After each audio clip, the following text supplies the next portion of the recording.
Morning everyone, কেমন আছো তোমরা সকলে? আশা করছি খুব ভালো আছো। তো এটা আমার ইউটিউবে ফার্স্ট ব্লগ। তো তোমরা প্লিজ আমার পাশে থেকো। আর তোমরা যদি পাশে না থাকো তো আমি কখনোই এগোতে পারবো না সামনের দিকে। তো প্লিজ বন্ধুরা, তোমরা আমার পাশে থেকো আর আমাকে সাপোর্ট করো। তো আমার সাধারণ জীবনযাপন তোমাদের সামনে আমি তুলে ধরবো।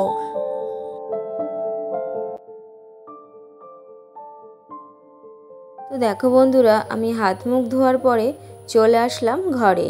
আর এসে দেখো আমি 4টে আমন্ড বাদাম, মানে এটা রাতে ভিজিয়ে রাখি, আর 4টে কাজু বাদাম আর 2টো কিশমিশ, এটাই সকালবেলা খেয়ে নেব। আর এই কয়েকদিন চা একটু অ্যাভয়েড করছি। আর এখন একটা কলা খেয়ে নিচ্ছি। কলাগুলো অতিরিক্ত বেশি পেকে গেছে জানো তো। আর বেশি পেকে গেলে কলা কিন্তু খেতে একদমই ভালো লাগে না। তো এটা খেয়ে নেব আমি এখন।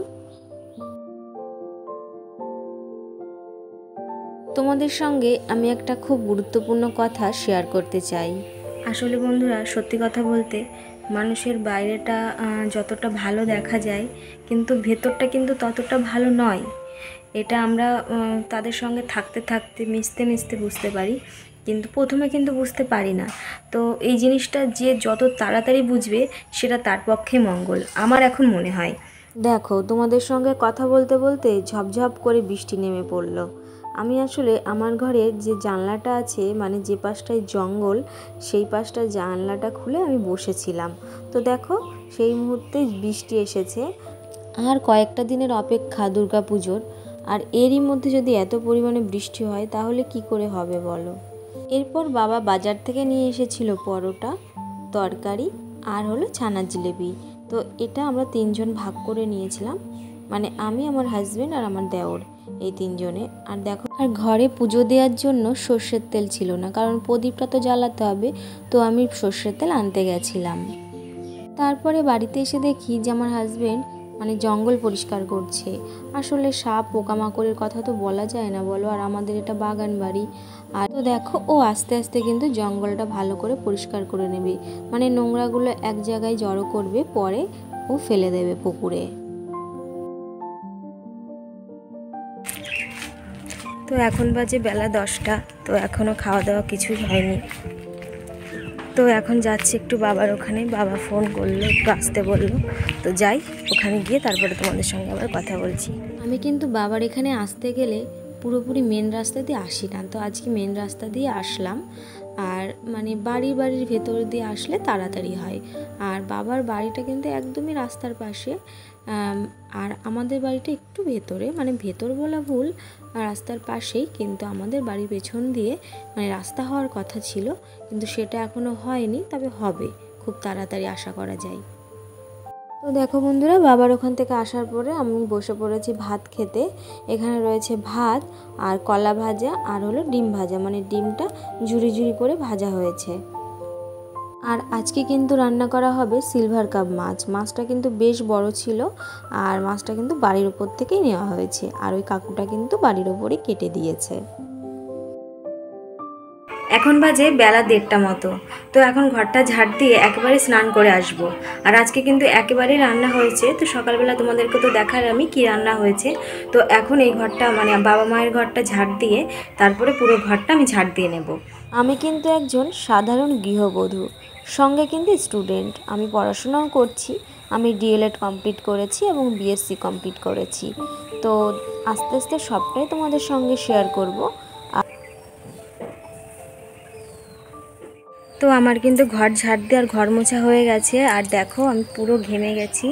আর একটু পরে আমি স্নান করে নেব। প্রচণ্ড পরিমাণে গরম লাগছে। আর দেখো, আজকের আবহাওয়াটা খুব বাজে আর অস্বস্তিকর গরম লাগছে জানো তো। তো যাই হোক, আমি এখন উঠোনটা একটু ঝাড় দিয়ে নিই, তারপরে আবার স্নান করে তোমাদের সঙ্গে কথা বলছি। পরে স্নান টান করে আমি আর আমার হাজব্যান্ড বেরিয়ে পড়লাম একটু শপিং করতে। তো দেখো, ও সামনে হেঁটে হেঁটে যাচ্ছে আর আমি পেছনে রয়েছি। আর এই যে গলিটা দেখছো, এই গলিটা দিয়ে যেতে আমাদের একটু তাড়াতাড়ি হয়, মানে এটা একটা শর্টকাট রাস্তা। আর যদি ঘুরে যাই তাহলে অনেকটাই সময় লাগে। তো যেহেতু প্রচুর পরিমাণে কয়েকদিন ধরে বৃষ্টি হচ্ছে, তো দেখো কাদা কিন্তু পিছুই ছাড়ছে না। আর এই রাস্তাটাতে এত পরিমাণে কাদা হয়েছে যে যেতে খুব অসুবিধা হচ্ছে, কিন্তু কিছু করার নেই, এটা দিয়ে গেলে আমাদের একটু তাড়াতাড়ি হবে।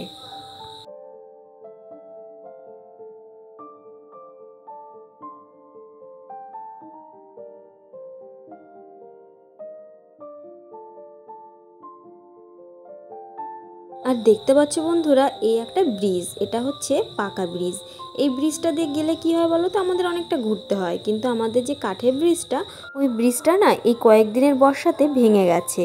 তো দেখো বন্ধুরা, আমরা কিন্তু দেখতে দেখতে চলে এসেছি যেখানে মার্কেটিং করতে আসব। আর আজকে কিন্তু প্রচুর পরিমাণে বৃষ্টি হয়েছে জানো তো।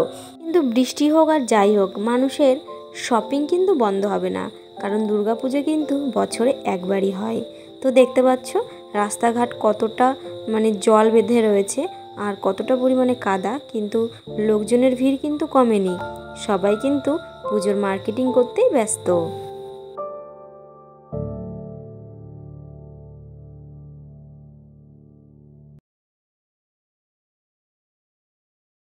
তো শপিং কিছুটা কমপ্লিট করার পর চলে আসলাম এই দোকানটায়। এই দোকানটায় কি কিনছিলাম বলো তো, স্টিলের যে কাপগুলো হয় চা খাওয়ার, সেগুলো কিনছিলাম। তো আমার হাজব্যান্ড বলছিল এখান থেকে কিছু কাপ নিয়ে যাবে, তো ওখান থেকে কিছু কাপ নেওয়া হয়েছে।